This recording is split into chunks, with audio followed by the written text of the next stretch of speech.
Praise the Lord. கர்த்தருக்கு மகிமை உண்டாவதாக. இந்த நல்ல காலை வேளையில் கர்த்தருடைய வார்த்தை மூலமாய் உங்கள் யாவரையும் சந்திப்பதிலே நான் மிகுந்த மகிழ்ச்சி அடைகிறேன். ஏசாயா புத்தகம் 52ஆம் அதிகாரம் 11ஆம் வசனம், புறப்படுங்கள், புறப்படுங்கள், அவ்விடமிட்டு போங்கள், அசுத்தமானதை தொடாதிருங்கள். ஆமேன்.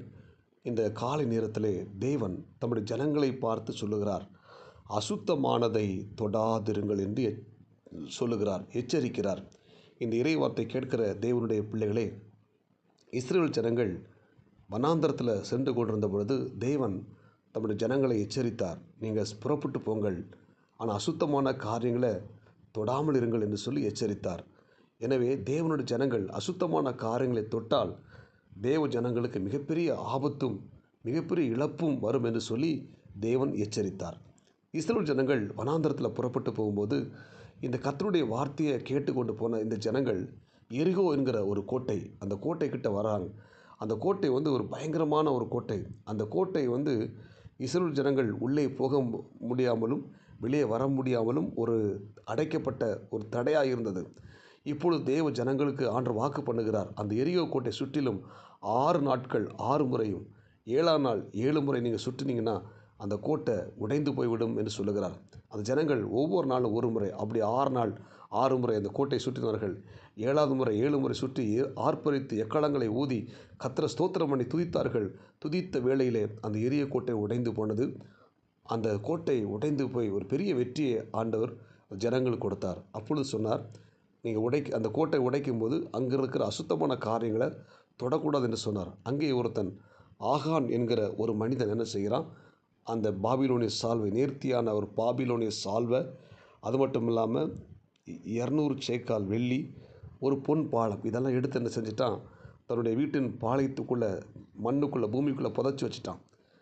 இப்போ இந்த ஜனங்கள் அடுத்த ஒரு பட்டணத்துக்கு யுத்தத்துக்கு போகிறாங்க. இருந்து எரிகோவிலிருந்து ஆயி பட்டணத்துக்கு யுத்தத்துக்கு போகிறாங்க. ஒரு சின்ன ஒரு பட்டணம், ஆயி பட்டணம்.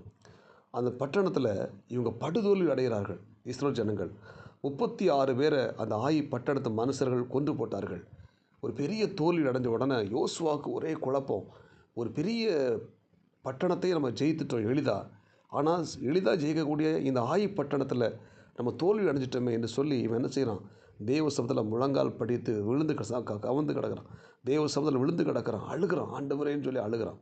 ஏன் இந்த தோல்வி ஆண்டவரே, எங்கள் வாழ்க்கையில் ஏன் இந்த தோல்வி வந்துச்சு, எங்கள் சந்ததியில் ஒரு 36 பேரை வெட்டி கொன்று போட்டார்களே என்று சொல்லி யோசுவா கலங்கி தேவ சமூகத்தில் விழுகிறான். அப்பொழுது ஆண்டவர் சொல்கிறாரு, யோசுவா எழுந்துரு, உன்னுடைய பாளையத்தில் ஒருத்தன் அசுத்தமான காரியத்தை எடுத்து வச்சிருக்கிறான், தீட்டான காரியத்தை எடுத்து வச்சிருக்கிறான் அப்படி சொன்ன உடனே, அதனால தான் உனக்கு ஒரு பெரிய தோல்வி அப்படி சொன்ன உடனே ஆண்டவர் சொல்கிறாரு, அதை கண்டுபிடிச்சி அதை நீ நினச்சி அழித்து போடு, ஒரு பெரிய ஜெயத்தை தருவேன் அப்படி சொன்ன உடனே இந்த யோசுவா எல்லா ஜனங்களையும் கூப்பிட்டு கேட்குறான், யார் அந்த அசுத்தமான காரியத்தை எடுத்து வச்சா அப்படின்னு சொல்லும்போது அந்த ஆகான் என்கிறவன் சொல்கிறான், நான் தான் எடுத்து அதை எங்கே வச்சுருக்கிறேன், வீட்டுக்குள்ளே தோண்டி மண்ணுக்குள்ளே புதைச்சி வச்சுருக்கிறேன் அப்படின்னு சொன்ன உடனே அதை எல்லாவற்றையும் எடுத்து அவனையும் அவன் குடும்பத்தை எல்லாரையும் ஒரு பக்கத்தில் கொண்டு நிப்பாட்டி கல்லெறிந்து கொலை செய்தார்கள். ஒரு பெரிய அந்த இடத்துல அவங்க அந்த தேவ ஜனங்கள் அந்த அந்த தீட்டான காரியத்தை எடுத்த அந்த ஆகான் குடும்பத்துக்கு தண்டனை கொடுத்து அவனை முற்றிலும் அழித்து போட்டார்கள். அழித்து போட்ட பிற்பாடு ஆயி பட்டணத்தில் ஒரு பெரிய ஜெயத்தை பெற்றார்கள். அன்புக்குரிய தேவனுடைய பிள்ளை, இன்றைக்கும் அநேக தேவனுடைய பிள்ளைகள் தீட்டான காரியங்களை, அசுத்தமான காரியங்களை தொட்டு கொண்டிருக்கிறார்கள். ஏன் நம்முடைய வாழ்க்கையில் வெற்றி இல்லை, ஏன் நம்முடைய வாழ்க்கையில் நஷ்டம், ஏன் நம்முடைய வாழ்க்கையில் தோல்வியோடு கூட வாழ்ந்து கொண்டிருக்கிறோம், ஏன் நம்முடைய வாழ்க்கையில் கஷ்டமாக இருக்கும், கஷ்டப்பட்டு கொண்டிருக்கிறோம், வருமானம் இல்லைன்னா நம்ம என்ன செய்கிறோம், தீட்டான காரியத்தை தேவன் எதெல்லாம் அசுத்தம் என்று விலக்கி வைத்தாரோ அதை நம்ம என்ன செய்கிறோம், இன்றைக்கி தொட்டு கொண்டிருக்கிறோம். அப்படி தொட்டு கொண்டிருந்தால் நம்முடைய வாழ்க்கையில் மிகப்பெரிய இழப்பை சந்திக்கக்கூடும், பெரிய நஷ்டத்தை சந்திக்கக்கூடும், கஷ்டங்களை அனுபவிக்கக்கூடும். எனவே இறைவார்த்தை கேட்கிற தேவனுடைய பிள்ளைகளை, இன்றைக்கு அசுத்தமான காரியங்களை நீங்கள் தொட்டு இருந்தீங்கன்னா அதை விட்டு விலகுங்கள். இன்றைக்கி பார்த்தீங்கன்னா தேசத்தில் தேவன் விலக்குன அசுத்தமான காரியம் என்ன, போதை பழக்க வழக்கங்கள், மதுபானங்கள், வேசித்தனமான காரியங்கள், விக்கிரக ஆராதனை, இதெல்லாம் ஒரு அசுத்தமான காரியங்கள். இதை நம்ம தொட்டுட்டு இருப்போமானா அதை விட்டு நம்ம வெளியே வரணும். தெய்வ பிள்ளைகளே, நம்ம கவனமாக இருப்போம். இன்றைக்கி ஆண்டவர் எச்சரிக்கிறார். இந்த இறைவார்த்தை கேட்கிற தேவனுடைய பிள்ளைகளை, தேவனுக்கு விரோதமான இந்த அசுத்தமான காரியங்களை நம்ம தொட்டு கொண்டிருப்போமானால், தொட்டுட்டு இருப்போமானால் நம்முடைய வாழ்க்கையில் மிகப்பெரிய நஷ்டம் ஏற்படும், மிகப்பெரிய தோல்வி ஏற்படும், மிகப்பெரிய கஷ்டங்கள் நம்மை சூழ்ந்து கொண்டு விடும். எனவே இந்த இறைவார்த்தை கேட்கிற தேவனுடைய பிள்ளைகளை யோசுவா போல நம்ம விழுந்து கடந்த தேவ சமூகத்தில் கண்ணீரோடு கூட அழுது ஜெபித்து நம்முடைய அசுத்தத்தை நம்மை விட்டு விலக்கி நம்ம தேவனுக்கு நேராக நாம் ஓடுவோம். அல்லேலூயா. இந்த அசுத்தமான காரியத்தை விட்டு விலகி நாம் தேவனுக்கு நேராக நாம் ஓடும்போது தேவன் நம்மை ஆஸ்வதித்து நம்மை வழிநடத்த போதுமானவராக இருக்கிறார்.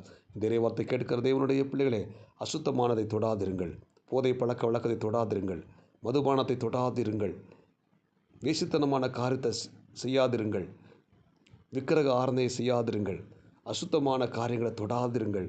நிச்சயமாக அவங்க வாழ்க்கையில் மிகப்பெரிய வெற்றியை தேவன் தருவார். இந்த இறைவார்த்தை கேட்ட தேவனுடைய பிள்ளைகளை இன்றைக்கு ஆண்டவர் உங்களை எச்சரிக்கிறார். நாம் கவனமாக இருப்போம். அசுத்தமான காரியங்களை தொடாமல் நம்ம தேவனை நோக்கி ஓடுவோம். நம்மை தேவன் ஆஸ்வதிப்பார். ஜெபிப்போமா? பரலோக தேவனே, இந்த இறைவார்த்தை கேட்ட ஒவ்வொரு தேவனுடைய பிள்ளைகளுக்காக நான் ஜெபிக்கிறேன். ஆண்டவர், நாங்கள் ஒவ்வொருத்தரும் ஆண்டவர் அசுத்தமான காரியத்தை தொடாமல் நாங்கள் தேவனையே சார்ந்து வாழ உதவி செய்வீராக. ஒருவேளை இந்த இறைவார்த்தை கேட்கிற தேவனுடைய பிள்ளை யாராகிலும் அசுத்தமான காரியங்களை தொட்டிருந்தால் அதை விட்டு விலக உதவி செய்வீராக. இந்த இறைவார்த்தை கேட்ட ஒவ்வொரு தேவனுடைய பிள்ளைகளும் பொறுப்படுத்திக்கொள்ளும் ஆஸ்வதிங்க. இயேசுவின் நாமத்தில் ஜெபிக்க நல்ல பிதாவே, ஆமேன். God bless you. உங்கள் யாவரையும் கர்த்தர் ஆஸ்வதிப்பாராக. இந்த நாள் உங்களுக்கு மிகவும் இனிமையாய் அமையட்டும். ஆமேன்.